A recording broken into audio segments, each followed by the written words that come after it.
Hello दोस्तों, welcome to my channel.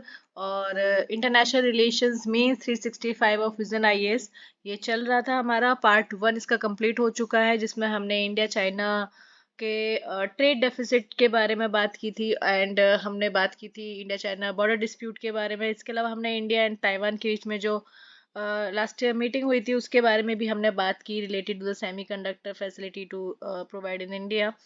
अब हम इसका पार्ट 2 स्टार्ट करने वाले हैं एंड आई होप आपने इंटरनेशनल रिलेशंस में 365 of the vision IAS download कर रखी है, प्रिंट आउट निकाल रखा है, उससे आप पढ़ रहे हैं। तो उसमें पेज नंबर 8 पर जाइए आप। तो पेज नंबर 8 से पार्ट 2 में स्टार्ट होगा, जिसमें मैं बताने वाली थी about India Taiwan relations and उसके बाद बताने वाली थी कुछ बैकग्राउंड, जिसमें चाइना एंड ताइवान का जो कॉन्फ्लिक्ट है वो चल रहा है, वो क्यों चल रहा है। सबसे पहले ये सब बताने से पहले मैं चाहूंगी कि आपको पता होना चाहिए एटलीस्ट कि ताइवान की लोकेशन कहाँ पर है। तो आप देखेंगे जैसे ये मैप है, तो यहाँ पे ये है चाइना, ये है इंडिया। तो ताइवान कहाँ पर आता है and this is the Taiwan. ठीक है, ये जो है ये जो ये है छोटा सा कंट्री आपको दिख रहा होगा, तो ये क्या है, ताइवान है। थोड़ा मैं जूम करके आपको दिखा देती हूँ। This this place is Taiwan. I hope आपको दिखाई दे रहा हो। ठीक है, तो दिस प्लेस इज ताइवान। तो आपको मैप में ये पता होना चाहिए। और यहाँ से अगर हम देखें तो पहली ये जो चैनल है, ये यहाँ पे जो चैनल है ये पूरा ताइवान फिलीपींस वगैरह से होते हुए जापान तक का, ये इस चैनल को क्या बोलते हैं, फर्स्ट आइलैंड चेन। उसके बाद एक चेन ये है, that is second island chain and ये वाली चेन है, that is third island chain. ये तीन आइलैंड चेन है। ठीक है, ये एग्जिस्टिंग आइलैंड चेन है। उसके बाद अभी एक और ये जो डार्क कलर में जो है प्रपोज्ड आइलैंड चेन, ये एक चेन है एंड तीसरी एक चेन है। ये डिजिबूटी से लेकर जाती है the fifth island chain and this is fourth island chain. ये अभी प्रपोज्ड है, अभी कंप्लीट नहीं हुई है। तो ये first second third island chain and उसके बाद फोर्थ ये है जो कि हमारी ग्वादर पाकिस्तान, ये चाइना की बता रहे हैं हम लोग यहाँ पे। जैसे ग्वादर पाकिस्तान में है उसका पोर्ट, उसके बाद हम्बन टोटा श्रीलंका में, फिर यहाँ पे डिएगो ग्रेशिया ब्रिटिश टेरिटरी में, ये करके एक चेन बन गई। उसका फिफ्थ आइलैंड चेन ये डिजिबूटी से लेके इधर ये यहाँ पे मडागास्कर के बीच से यहाँ पे होते हुए फिफ्थ आइलैंड चेन। तो आपको मैप में समझ में आ गया कि कहाँ पे ताइवान है और ये first second third and fourth fifth island chain क्या है। तो चलिए पहले एक देख लेते हैं कि चाइना एंड ताइवान का कॉन्फ्लिक्ट क्या था। तो ताइवान का पहला नाम था फार्मोसा, पहले नाम था फार्मोसा। तो वहां पे first came under full Chinese control, सबसे पहली बार चाइनीज कंट्रोल के अंडर में ये आया था 17th सेंचुरी में। ठीक है, जब किंग डेनेस्टी वहां पे स्टार्ट हुई, किंग डेनेस्टी एडमिनिस्टर कर रही थी चाइना को, तब ये चाइना के कंट्रोल में आ गया। उसके बाद 1895 की बात करें तो they gave up the island to Japan, ये आइलैंड उन्होंने जापान को दे दिया। ठीक है, after losing first Sino Japan war, तो चाइना और जापान का वार हुआ था जिसको बोलते हैं फर्स्ट साइनो जापानीज वार। और उस वार में इन्होंने ये आइलैंड जापान को दे दिया। अब उसके बाद चाइना ने वापस से ये आइलैंड ले लिया 1945 में, जब वर्ल्ड वॉर सेकंड हुआ, जब वर्ल्ड वॉर सेकंड में जापान हार गया। तो ये इन्होंने 1945 में वापस से ये आइलैंड यानी ताइवान, जिसको पहले फार्मोसा बोलते थे, वो ले लिया। अब ये जो the communist won after the civil war in China in 1950, फिर 1949 में जब सिविल वॉर हुआ चाइना में, उसमें कम्युनिस्ट वॉन हो गए, जीत गए और उन्होंने कंट्रोल ले लिया बीजिंग का, ऑब्वियसली बात चाइना का। एंड तो वहां पे Chiang Kai Shek and nationalist party, Chiang Kai Shek and nationalist party जिसको बोलते थे कॉमिंटांग, वो चले गए ताइवान में। समझ में आ रहा है, कम्युनिस्ट जीत गए सिविल वॉर के बाद 1949 में। और उसके चियांग काई शेक जो कि नेशनलिस्ट पार्टी जो थे, उनको बोलते थे कॉमिंटांग, वो चले गए ताइवान में। तो जिन्होंने काफी अगले डिकेड्स तक रूल किया। China points to the history to say that Taiwan was originally, तो चाइना बार बार ये कहता है कि हिस्ट्री में आप देखो कि जो चाइनीज की प्रोविंस है ये Taiwan, but the Taiwanese point of, लेकिन ताइवानीज का पॉइंट ये है, सेम हिस्ट्री वो बताते हैं, कहते हैं कि हम लोग कभी भी मॉडर्न चाइनीज स्टेट के पार्ट नहीं थे। They were never the part of the modern Chinese state, जो कि स्टेब्लिश हुआ है अंडर मायो इन 1949। मतलब कहने का बात है कि 1949 में जब सिविल वॉर के बाद कम्युनिस्ट वॉर हुआ, तो वहां पे मायो के अंडर में आ गया। तो वो कहते हैं कि 1949 के बाद जो मॉडर्न चाइनीज स्टेट बना है, हम उसका पार्ट नहीं थे। ये कहते हैं ताइवान के लोग, और चाइना कहता है कि अगर आप देखो तो वर्ल्ड वॉर सेकंड के बाद जब दोबारा से हमें ये आइलैंड मिल गया, तो तब से हमारा पार्ट है ताइवान, वो ऐसा कहते हैं। तो अब यूएस की पॉलिसी क्या है ताइवान के लिए? तो यूएस ने मेंटेन कर रखी है वन चाइना पॉलिसी। कब से? 1970 से। वन चाइना पॉलिसी का मतलब क्या है कि चाइना और ताइवान अलग अलग नहीं है, ताइवान जो है वो चाइना का ही पार्ट है, तो इसको कहते हैं वन चाइना पॉलिसी, एक ही चाइना है, ठीक है। तो but it has unofficial type, देखो अब वन चाइना पॉलिसी, यूएस की पॉलिसी वन चाइना तो है 1970 से, लेकिन फिर भी अनऑफिशियली उसके टाइज हैं ताइवान के साथ भी, ठीक है। उनके नोन एज स्ट्रेटेजिक और डेलिबरेट एम्बिगिटी, तो इसको हम कहते हैं स्ट्रेटेजिक और डेलिबरेट एम्बिगिटी, यानी एम्बिगिटी का मतलब होता है अनक्लियर होना, पता नहीं होना, समझ में नहीं आना, अनक्लियर अबाउट वेदर और how it would defend Taiwan in the event of an attack. अगर मान लो वो वन चाइना पॉलिसी को मानते हैं यूएस, ठीक है, 1970 से ऑफिशियली तो यही मेंटेन कर रहा है, अगर चाइना ताइवान पे कभी अटैक भी होता है कि चाइना के थ्रू, तब वो कैसे डिफेंड करेंगे ताइवान को, क्या कह के, क्योंकि वो तो वन चाइना पॉलिसी मान रहे हैं यूएस वाले, तो फिर कैसे डिफेंड करेंगे? तो ये एक तरीके का अनक्लियर है। अब यूएस क्या है, सप्लाई करता है, आर्म सप्लाई करता है, स्पेयर पार्ट सप्लाई करता है इस आइलैंड को यानी ताइवान को। By far the largest arm dealer for Taiwan, ठीक है। अगर ताइवान जो आर्म्स खरीदता है, हथियार खरीदता है, तो सबसे ज्यादा हथियार कहाँ से मिलते हैं उसको? यूएस से मिलते हैं, ठीक है। तो ताकि सफिशिएंट उनके पास सेल्फ डिफेंस की कैपेबिलिटी बनी है तब से, क्योंकि यूएस अगर उनको आर्म्स दे रहा है, जिसकी वजह से ताइवान अपने आप में उनके पास डिफेंस की कैपेबिलिटी है। और ताइवान रिलेशन एक्ट 1979 से, उसके बाद ट्रेडिशनली अगर देखा जाए तो आइलैंड जो है ताइवान का is part of the so called first island chain. तो देखो मैंने यहाँ पे मैप में दिखाई थी फर्स्ट आइलैंड चेन, तो इस फर्स्ट आइलैंड चेन में ताइवान भी है, ये रहा।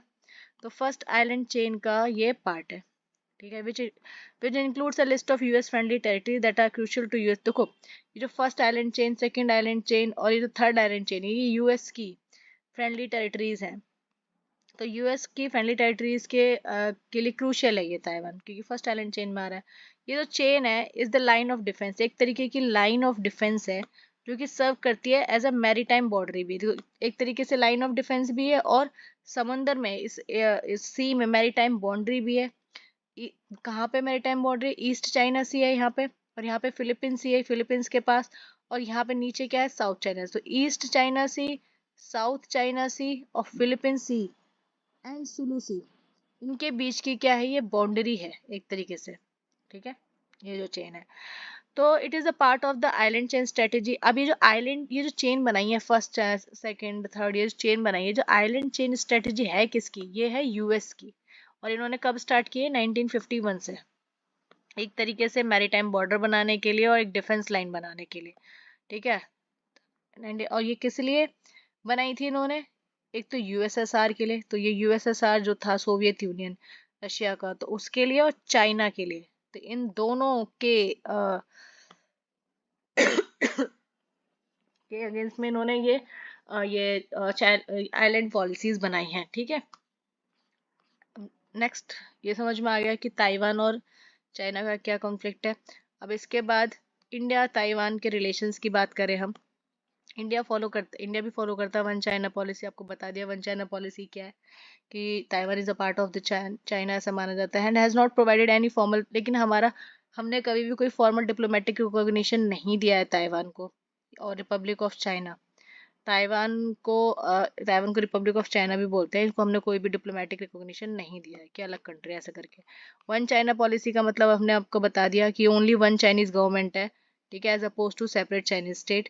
एंड हमने ये नहीं माना कि ताइवान कोई अलग से चाइनीज स्टेट है, नहीं, हम मानते हैं कि ताइवान और चाइना एक ही है, एक ही गवर्नमेंट है वहाँ पे। Further under this principle countries also consider, इसी प्रिंसिपल के अंडर में जो है वन चाइना पॉलिसी के अंडर में हम तिब्बत को, हांगकांग को और जिनजियांग रीजन को भी मेनलैंड का मानते हैं चाइना का, यानी कि हांगकांग और जिनजियांग रीजन और तिब्बत को भी चाइना का पार्ट माना जाता है इसी वन चाइना पॉलिसी के अंडर में। However India does not share a non diplomatic linkage, लेकिन अगर मान तब भी नॉन डिप्लोमेटिक और अनऑफिशियल, जैसे यूएस रखता है ताइवान के साथ, हमारी भी रिलेशन है अनऑफिशियल, जो जिससे हम उनको इकोनॉमिक एंड कल्चरल कोऑपरेशन है हमारे ताइवान के बीच में।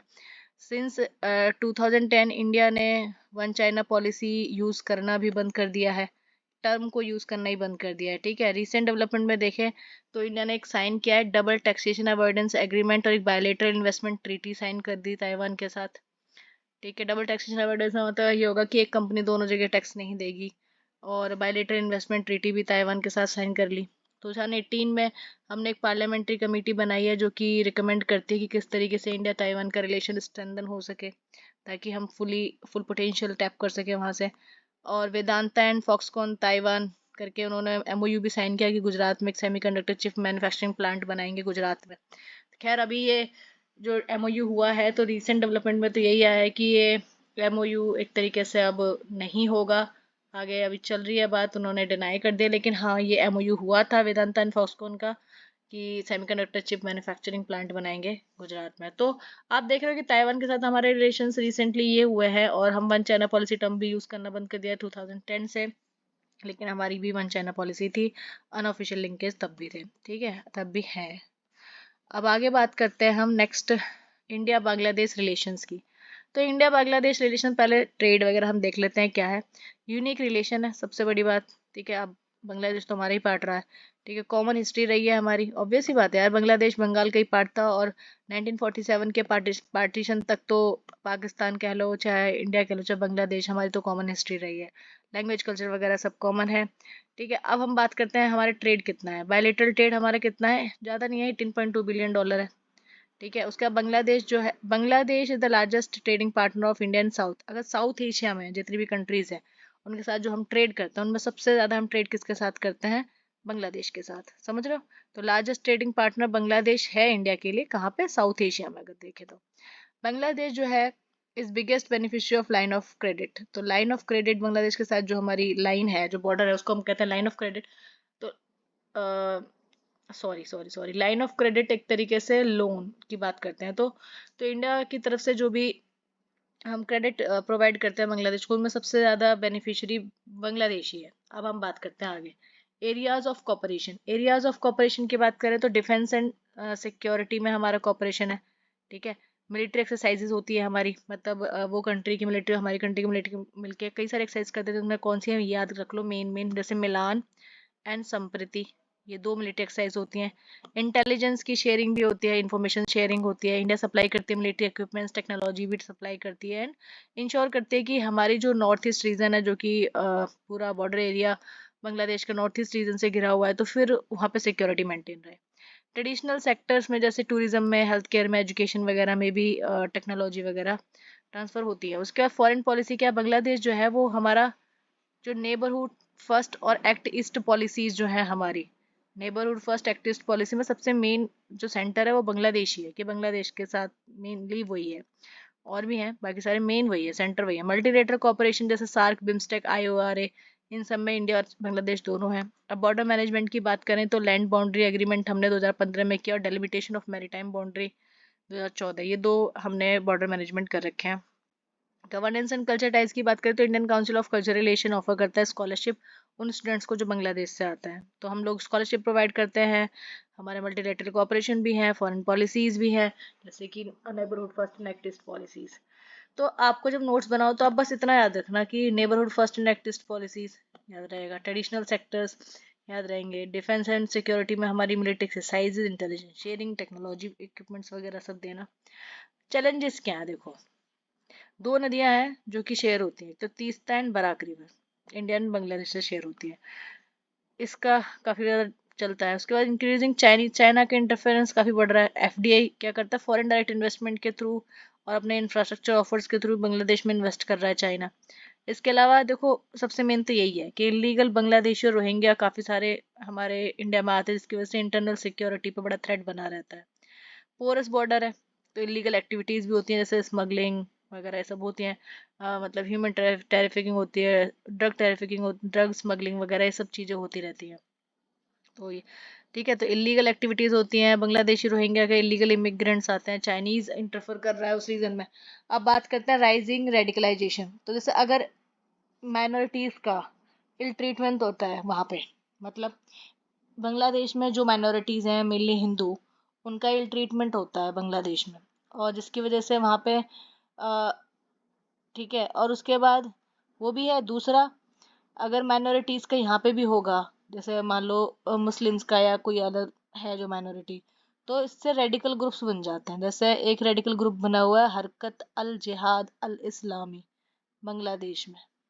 ठीक है, तो रेडिकल ग्रुप्स हैं कुछ जो अपने फंडामेंटलिस्ट भी बोलते हैं। तो ये क्या करते हैं, ये एक तरीके से वायलेंस क्रिएट करते हैं, वहाँ पे पीस को डिस्टर्ब करते हैं। Spill over India citizenship amendment, अब जैसे सीए और एनआरसी आ रहा था, तो उस टाइम पे यही रेडिकल ग्रुप्स थे और ये सब रोहिंग्या वगैरह थे, जिसके चक्कर में वो सब अ, को करने में बड़ा डिफिकल्टी हुई। ठीक है, और काफ़ी चीज़ें नहीं हो पाई।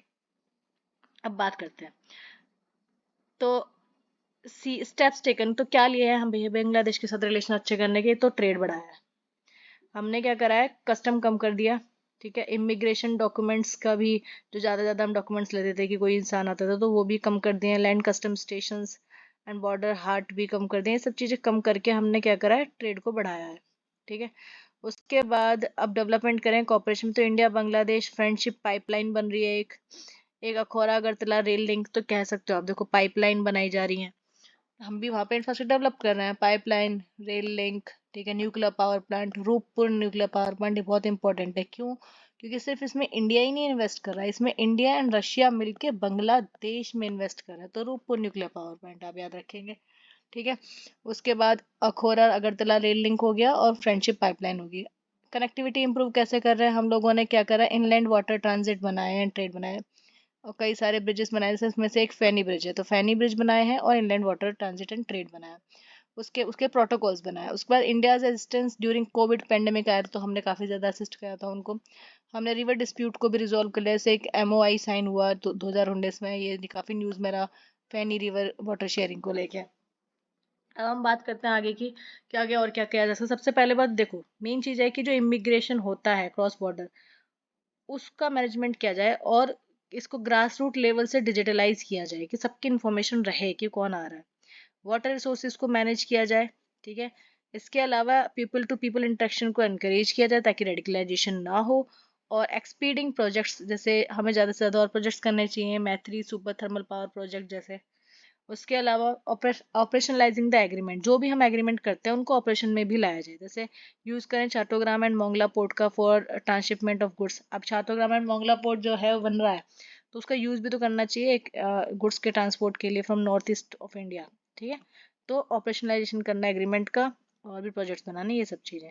अगर हम डीपन करना चाहते हैं अपना रिलेशनशिप विद बांग्लादेश, तो बहुत ही ज़्यादा ज़रूरी है, क्योंकि जियो इकोनॉमिक्स के लिए भी बहुत ज़्यादा है। क्योंकि अब अगर चाइना ज़्यादा करेगा तो बहुत ज़्यादा थ्रेट हो जाएगा हमारे लिए, क्योंकि बांग्लादेश तो पूरी की पूरी बाउंड्री नॉर्थ ईस्ट से हमारी शेयर करता है। ठीक है, तो इसीलिए बहुत डिपेंड करने की ज़रूरत है। इंडिया बांग्लादेश के टाई को नेक्स्ट लेवल तक ले जाने की ज़रूरत है, कॉपरेशन कोऑर्डिनेशन एंड कंसोलिडेशन के थ्रू। समझ गए आप? तो ये है काफ़ी चीज़ें, तो कुछ कुछ अपने पॉइंट्स याद रखिए। अब बाकी अपने कॉमन सेंस है, एक आइडिया आपने ले लिया, आप आंसर लिख सकते हैं। और बाकी न्यूज़ में आता रहता है, आप पढ़ेंगे, आप अवेयर रहेंगे। उसके बाद Bangladesh PM visit to India. हाँ, तो बांग्लादेश की जो पीएम है उनका विजिट हुआ था इंडिया में, तो उन्होंने काफ़ी सारे इनिशिएटिव्स अनाउंस किए, फर्दर कोऑपरेशंस बताए कि क्या क्या रहेंगे। तो देख लेते हैं क्या क्या अनाउंसमेंट हुई हैं। तो पहला तो कॉम्प्रहेंसिव इकोनॉमिक पार्टनरशिप एग्रीमेंट, तो इसके बारे में अब नेगोशिएशन होगी आगे। उसके बाद एक वाटर शेयरिंग एमओयू हुआ है, किसके लिए, कुशियारा रिवर के लिए। कुशियारा रिवर क्या है, ये कुशियारा रिवर जो है ये ब्रांच है बराक रिवर की। तो Kushiyara river is the branch of the Barak river. Barak river main है और उसके उसमें ब्रांच है कुशियारा रिवर। उसके वाटर शेयरिंग को लेके एमओयू हुआ है। ठीक है, वो सबसे पहले 1996 में, मतलब उससे पहले 1996 में गंगा वाटर ट्रीटी हुई थी, उसके बाद से ये अब है। ये पैक्ट क्या बेनिफिट करेगा, किसको बेनिफिट करेगा, जो सदर्न आसाम आसाम के लोग हैं, लोग रह रहे हैं, और सिलेट रीजन जो है बांग्लादेश का, उनके लोगों को। उसके बाद कनेक्टिविटी प्रोजेक्ट, जैसे रूपसा ब्रिज, फैनी ब्रिज तो हमने पढ़ लिया था ना इससे पहले, ये फैनी ब्रिज तो बना ही था बना। इसके अलावा रूपसा ब्रिज, रूपसा ब्रिज किसका पार्ट होगा, खुलना मोंगला पोर्ट रेल प्रोजेक्ट का, खुलना मोंगला पोर्ट रेल प्रोजेक्ट का। ठीक है, खुलना दर्शना रेलवे लिंक प्रोजेक्ट का अपग्रेडेशन ये करेंगे। एंड पार्वतीपुर एंड कौनी रेलवे लाइन, तो रेलवे लाइन, कुछ रेलवे लिंक ब्रिजेस वगैरह के कनेक्टिविटी के लिए। अदर जैसे मैत्री पावर प्लांट जो बना है रमपल खुलना पे, अब उसको अनवील किया गया, it is setup Indian development assistance. उसके बाद अंदर CFS यानी कि कंसेशनल फाइनेंसिंग स्कीम एक है। कंसेशनल फाइनेंसिंग स्कीम में क्या करती है गवर्नमेंट, वो सपोर्ट करती है इंडियन एंटिटीज को जो कि बिडिंग करेंगे for strategically important infrastructure project abroad. अगर कोई एंटिटी, कोई कंपनी अब्रॉड में जो इंडिया के लिए स्ट्रेटेजिकली इंपॉर्टेंट इंफ्रास्ट्रक्चर प्रोजेक्ट को अब्रॉड में बनाती है, तो उनको क्या करती है, सपोर्ट करती है गवर्नमेंट। तो वो कंसेशनल फाइनेंसिंग स्कीम के अंडर में ये मैत्री पावर प्लांट एट रामपाल खुलना में अनवील किया गया। ठीक है, क्या नाम है, मैत्री पावर प्लांट। समझ गए आप। तो ये इंडिया बांग्लादेश का आप देख रहे हो। अब इंडिया भूटान रिलेशन की बात करें तो इंडिया भूटान रिलेशन में देखो, इंडिया और भूटान का देखो डिप्लोमेटिक रिलेशन जो है 1968 से स्टार्ट हुआ। पहली बात, जब डेवलप इस्टेब्लिशमेंट हुआ special office of India, India का एक स्पेशल ऑफिस बनाया गया थिम्फू में। 90, आप डेट याद रखो, 1968 में इस्टेब्लिश हुआ। कब, 1968 में। और जब इंडिया ने अपना ऑफिस बनाया थिम्फू में। उसके बाद फाउंडेशन जो हुई तो इंडिया भूटान बायलैटरल रिलेशन की, वो बायलैटरल रिलेशन कैसे स्टार्ट हुआ, जब treaty of friendship and cooperation sign की गई 1949 में between the two countries, and बाद में इसको रिवाइज किया गया 2007 में। समझ गया कि ट्रीटी है हमारे पास फ्रेंडशिप एंड कोऑपरेशन की 1949 and then this treaty is revise in 2007। अब बात करते हैं इंडिया ने कमिटमेंट कर रखा है कि इंडिया जो है वो 4500 करोड़ का असिस्टेंस देगी भूटान को। कब, 12th 5 ईयर प्लान में। अब इंडिया जो है वो भूटान का सबसे बड़ा ट्रेडिंग, मतलब भूटान जिससे भी ट्रेड करता है उसमें सबसे ज़्यादा इंडिया से करता है। बायलेटरल ट्रेड हमारा कुछ खास नहीं है, पर तब भी क्योंकि छोटी कंट्री है, तो $1422 मिलियन का है। इंडिया जो है लीडिंग सोर्स रहा है इन्वेस्टमेंट का इन भूटान। भूटान में इंडिया ने बहुत ज़्यादा इन्वेस्टमेंट किया। 50% टोटल जितना भी आता है FDI भूटान में, उसमें से 50% हम इंडियन कंट्री करती, इंडिया करती है। ठीक है, समझ में आ गया आपको। तो मेनली भूटान में हमारा काफ़ी ज़्यादा इन्वेस्टमेंट भी है। और बायलेटरल ट्रेड में देखें तो भूटान के लिए इंडिया सबसे बड़ा है। अब इम्पोर्टेंस क्या है भूटान की, तो सबसे पहले तो जियो स्ट्रेटेजिक इम्पोर्टेंट, जिस प्लेस पे वो है उसकी जो जोग्राफी है जहाँ पे वो लोकेट करता है, वो इंडिया की नेशनल सिक्योरिटी के लिए बड़ा क्रूशियल है। आपको पता है चाइना है, ठीक है, और नॉर्थ ईस्ट में भूटान है, नॉर्थ ईस्ट के बॉर्डर पे, ऊपर फिर चाइना है। तो जियो स्ट्रेटेजिक इम्पोर्टेंस तो काफ़ी ज़्यादा है। उसके बाद अगर इकोनॉमिक सिग्निफिकेंस की बात देखें तो देखो भूटान में क्या है ना, बहुत ज़्यादा हाइड्रो पावर सोर्सेज है। काफ़ी सारी नदियाँ हैं वहाँ पे, तो हाइड्रो पावर सोर्सेज हैं। तो उसके लिए इससे क्या होता है ना, इंडिया की एनर्जी नीड्स पूरी होती हैं। उसके बाद एनवायरमेंटल कॉपरेशन के लिए भी देखो, हिमालय, भूटान में हिमालय है, ऑब्वियस सी बात है, हिमालयन रेंज है, तो दोनों कंट्री मिलकर, इंडिया में भी हिमालय है, भूटान में भी हिमालय, दोनों कंट्री मिलकर क्या कर सकते हैं, कंजर्वेशन कर सकते हैं, क्लाइमेट चेंज एडेप्टेशन वगैरह, डिजास्टर मैनेजमेंट वगैरह कर सकती हैं। अब रीजनल इंटीग्रेशन की बात करें तो बेटर रिलेशन हमारे लीड करते हैं जब हम लोग सार्क और बिम्स्टेक की ये ग्रुपिंग है, उसमें भूटान भी मेंबर है। रीजनल इंटीग्रेशन हो गया हमारा, ठीक है। तो इंडिया भी मेंबर है, भूटान भी मेंबर है उसमें, सार्क एंड बिम्स्टेक में। अब कॉपरेशन की ये तो इम्पोर्टेंस समझ में आ गई। तो जियो स्ट्रेटेजिक इंपॉर्टेंस है, इकोनॉमिक सिग्निफिकेंस है, हाइड्रो पावर रिसोर्सेज को लेके, एनवायरमेंटल कॉपरेशन है, रीजनल इंटीग्रेशन। अब कॉपरेशन के एरियाज किधर किधर, तो हमने हाइड्रो पावर की बात करी, तो ऑब्वियस ही बात है, तो हाइड्रो पावर में ही हम कॉपरेशन करेंगे, ठीक है।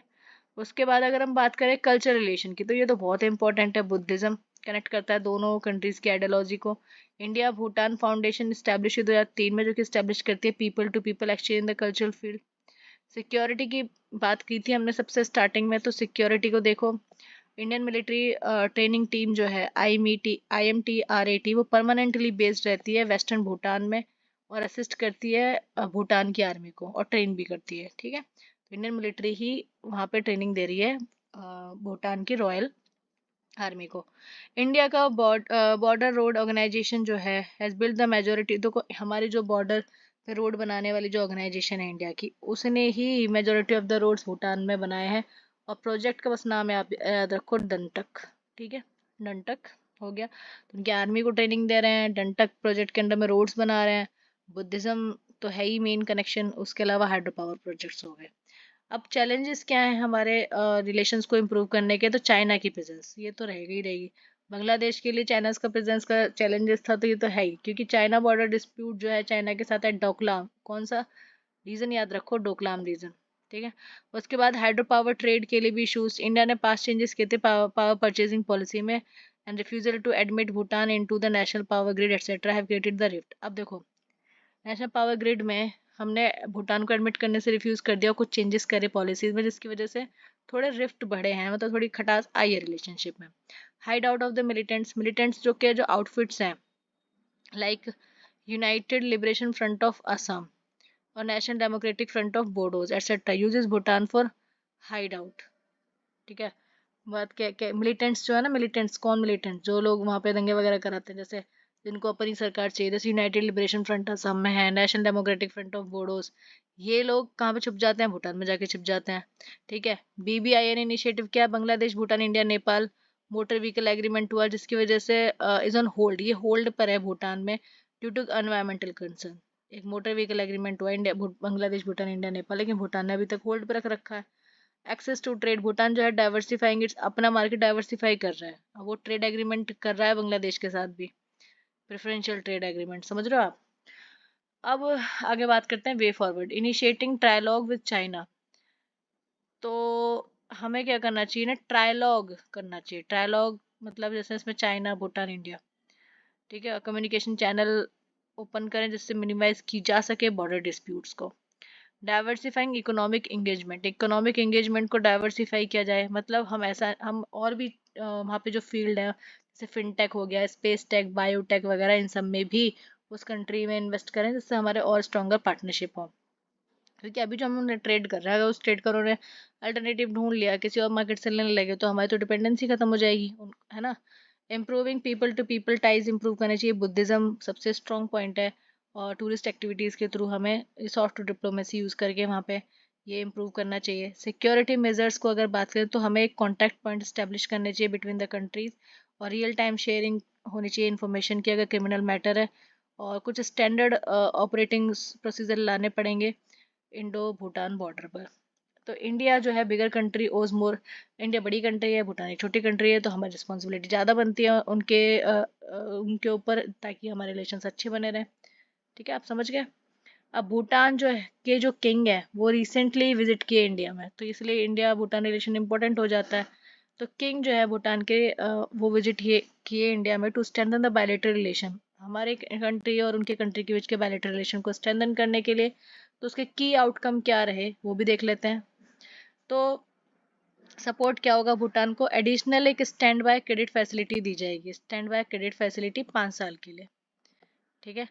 और तो इसमें विद लो इनकम कंट्री, देखो स्टैंड बाय क्रेडिट फैसिलिटी क्या होती है, पहली बात तो याद रखो, इसमें क्या हम फाइनेंशियल असिस्टेंस देते हैं, पैसे देते हैं लो इनकम कंट्रीज को, ताकि उनका short term balance of payment के टाइम पे, जैसे बैलेंस ऑफ पेमेंट, अगर short term balance of payment की नीड हो उन्हें, तो लो इनकम कंट्रीज को हम पैसे देते हैं, उसी में उसी फैसिलिटी के अंडर में हम अगले 5 साल के लिए भूटान को देंगे।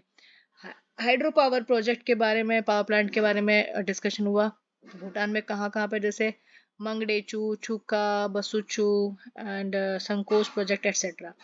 सिक्योरिटी में फर्स्ट इंटीग्रेटेड चेक पोस्ट, पहली एक इंटीग्रेटेड चेक पोस्ट बनाई गई जयगांव वेस्ट बंगाल इंडिया में, एंड फुनसोलिंग भूटान में। उसके बाद आगे बात करते हैं कनेक्टिविटी की, तो Kokrajhar Assam and Gelephu railway link बनाई गई। ठीक है। एंड सपोर्टेड गलेपेलू एयरपोर्ट, एक एयरपोर्ट कंस्ट्रक्शन की भी बात की गई है कि इसमें इन्वेस्टमेंट भी लेकर आएंगे। तो कुछ कनेक्टिविटी से रिलेटेड, सिक्योरिटी, एनर्जी एंड आगे फाइनेंशियल असिस्टेंस, ये सब बातें हुई।